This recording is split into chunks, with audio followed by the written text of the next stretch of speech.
उस शिव गुरु की बात करने हम लोग उपस्थित हैं, जो गुरुओं का गुरु है, गुरुओं का मालिक है और खुद में वो ईश्वर है, भगवान है। हमको आपको सबसे पहले इस बात को समझना पड़ेगा कि गुरु होता क्या है, गुरु कहते किसको है। कहा जाता है कि परमात्मा का जो दया भाव है, उस परमात्मा ने जो इस जीवों के प्रति कल्याण का भाव रखा है, उनके अंदर जो कल्याण का भाव उत्पन्न हुआ है, वही कल्याण का भाव दया भाव के रूप में इस जगत के अणु अणु में व्याप्त है, कण कण में व्याप्त है, जिसको गुरु भाव बोला जाता है, जिसको गुरु सत्ता के रूप में हम आप जानते हैं। अब वही गुरु भाव अगर शरीर में उतरता है तो शरीरी गुरु के नाम से जाना जाता है। उसको हम आप शरीरी गुरु के रूप में जानते और पूछते हैं, अपना गुरु भी बनाते हैं। जिस डिग्री पर उतरता है वह दया भाव किसी शरीर में जिस डिग्री पर उतरा, उस डिग्री का वह गुरु कहलाए। इसीलिए गुरु की श्रेणी आप पाएंगे शास्त्रों में कि गुरुओं का वर्गीकरण किया गया, श्रेणियों में बांटा गया। गुरु, सदगुरु और जगत गुरु। गुरु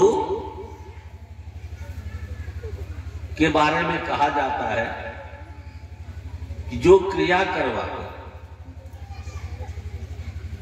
शिष्य की गति परमात्मोन्मुख करता हो, शिवोन्मुख करता हो, वह गुरु है, क्रिया गुरु है। सदगुरु के बारे में बोला जाता है कि सदगुरु अपनी दया से वह शिष्य को शिव की ओर लेके चलता है, परमात्मोन्मुख करता है। सदगुरु बोला गया। जगत गुरु के बारे में कहा जाता है जो अपनी इच्छा मात्र से शिष्य को परमात्मोन्मुख कर दे और स्वयं में मिला दे, क्योंकि वह ईश्वर गुरु है। ईश्वर ही जगत गुरु की कुर्सी पर बैठ सकता है। इसीलिए गुरु का वर्गीकरण किया गया। शिष्य की भी श्रेणी हुई। जो क्रिया गुरु के शिष्य हुए, वहां पर उनके बारे में कहा जाता है कि जो वाणी से, स्पर्श से और दर्शन से अपने शिष्य की गति परमात्मोन्मुख करता है। आप पाएंगे खुद में, जब आप आध्यात्म की दिशा में आप बढ़ेंगे तो आपको पता चलेगा कि ढेर सारे ऐसे शरीर में गुरु हुए जिनके दर्शन मात्र से आपकी गति परमात्मोन्मुख होने लगा, शिवोन्मुख होने लगा। मात्र दर्शन किया है आपने।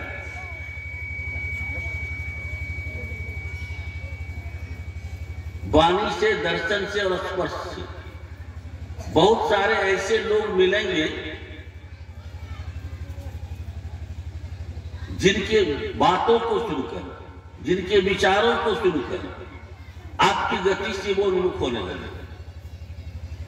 उसके प्रवचन में गए, उनके चर्चा में गए, या जो भी बात वो सत्संग में गए, आप उनको सुनिएगा तो जो आप जगत की दिशा में भागे चले जा रहे थे, अब आपका मन करने लगेगा कि नहीं, हमको परमात्मा की ओर चलना चाहिए। उसकी दिशा में बढ़ना चाहिए। और स्पर्श, जिसके स्पर्श मात्र से अगर वह गुरुजी शरीर में आपको छू दिया, टच कर दिया, इतना पावर है वहां पर कि आपकी गति परमात्मा उन्मुख होने लगे। तो वाणी से, दर्शन से और स्पर्श से भी गुरु अपने शिष्य को शिवोन्मुख करता है। ये भी क्रिया गुरु के ही कैटेगरी में आता है, उससे थोड़ा ऊपर होता है। और जगत गुरु वो इच्छा करेगा, मात्र इच्छा करेगा, चाहेगा और आपको शिवोन्मुख कर देगा। शिवोन्मुख ही नहीं करेगा, आपको खुद में खुद के समान बना देगा, अपने जैसा बना देगा। हम लोगों ने किसको गुरु माना है? शिव को, ईश्वर को। हमारी आपकी कामना यह नहीं है कि हमको मोक्ष मिल जाए, हमारी आपकी कामना यह नहीं है कि हमको स्वर्ग मिले। हम आप इससे ऊपर जाना चाह रहे हैं। ऐसे गुरु को हमने आपने गुरु माना है। हमको आपको शिव का आदमी होना है, शिव होना है, शिव के जैसा हो जाना है। आप विचार सकते हैं, इतने बड़े गुरु को साहब श्री हरिंद्रानंद जी ने हमारे आपके जीवन में दिया। और बता रहे थे अमीन बाबू अभी कि कोई शर्त भी नहीं रखा, कोई बंधन भी नहीं दिया हमको, आपको कोई वर्जना भी नहीं दिया। क्या कहा? आप जैसे हो, आप जिस भी प्रकृति प्रवृत्ति संस्कार के हो, आप शिव को गुरु बना सकते, शिव आपके गुरु हो सकते। यह सुविधा अन्य गुरुओं के पास में नहीं है। अन्य गुरुओं के यहां बैरियर है, शर्त है, वरदाना है, उसके तहत आपको शिष्य बनना पड़ता है। यहां ऐसी कोई वर्जना, कोई शर्त नहीं है हमारे आपके सामने। हम आप शिव को गुरु बनाए, होना हमको आपको शिव है। शिव मतलब स्ट्रक्चर में नहीं, ऐसा नहीं होगा कि महादेव के जैसा हम लोग जटाजूट बढ़ाएंगे तो सुन लेंगे। हमारे आपके अंदर में जो चेतना है, उस चेतना का परिमार्जन, इस संकुचित चेतना का विस्तरण, फैलाव, वो गुरु करते हैं। और चेतना का परिमार्जन कर वह उस विस्तृत चेतना में परिवर्तित कर देता है।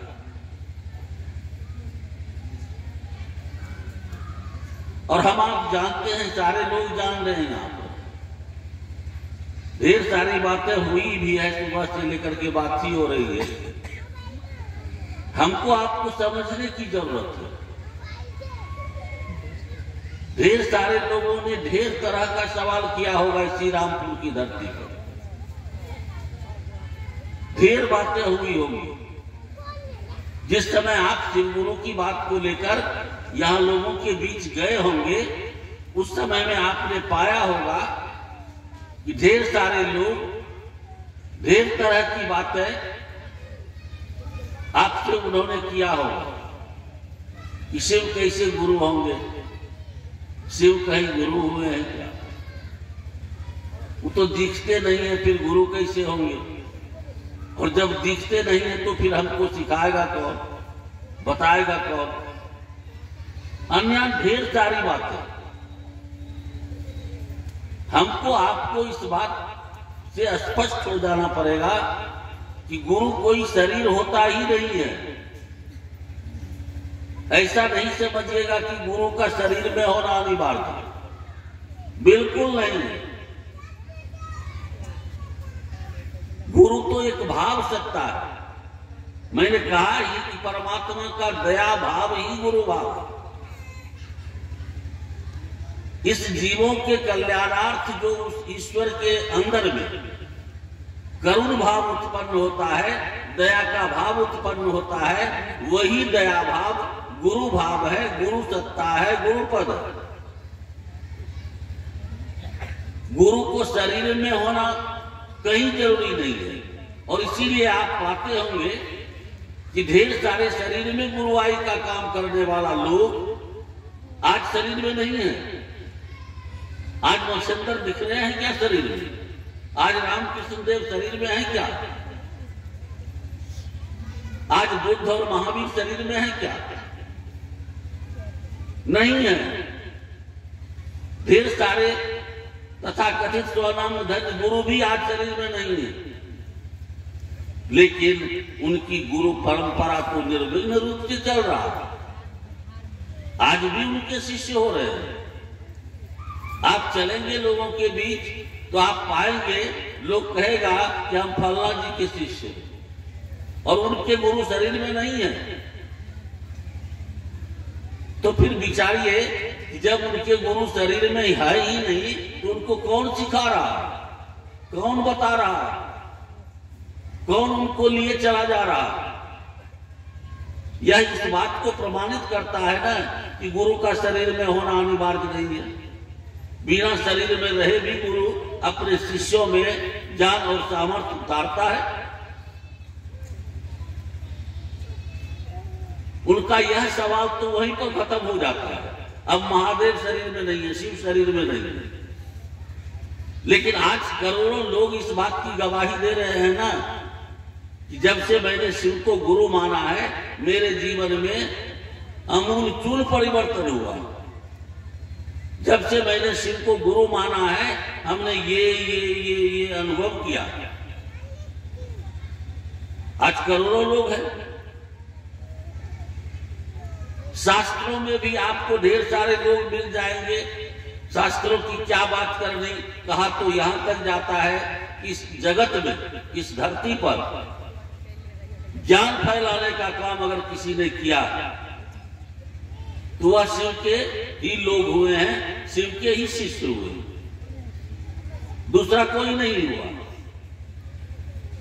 क्योंकि वह तो प्रथम गुरु है, उसको तो आदि गुरु बोला गया है। गुरु परंपरा की शुरुआत ही शिव है।